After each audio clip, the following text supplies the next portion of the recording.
Seorang penganggur direman 3 hari sehingga 26 Mei selepas mencuri beg dalam kenderaan yang ditinggalkan tidak berkunci di Bangi, Selangor yang tular di media sosial pada 21 Mei lalu. Ketua Polis Daerah Kajang, Asisten Komisioner Nazrun Abdul Yusof berkata, lelaki berusia 42 tahun itu telah ditahan di sekitar kawasan Bangi kira-kira jam 5.18 petang pada 23 Mei lalu.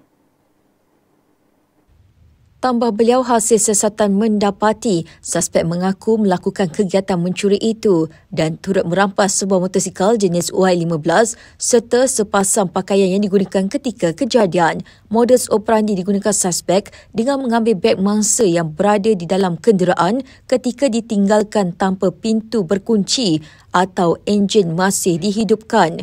Katanya semakan lanjut mendapati suspek memiliki 2 rekod jenayah lampau dan kes akan disiasat di bawah Seksyen 379 Kanun Kesesaan. Terdahulu, polis menyeru pemilik kenderaan yang tular di media sosial susulan kejadian lelaki mencuri sebuah beg dalam kereta tidak berkunci tampil membuat laporan untuk siasatan lanjut. Nazrun dilaporkan berkata pihaknya menyedari video tular berkenaan pada 3.30 petang 21 Mei lalu menerusi media sosial. Video itu memaparkan seorang wanita keluar daripada keretanya dipercayai tidak mengunci kenderaan itu sebelum seorang lelaki dilihat menghampiri kereta terbabit dan cuba membuka pintu.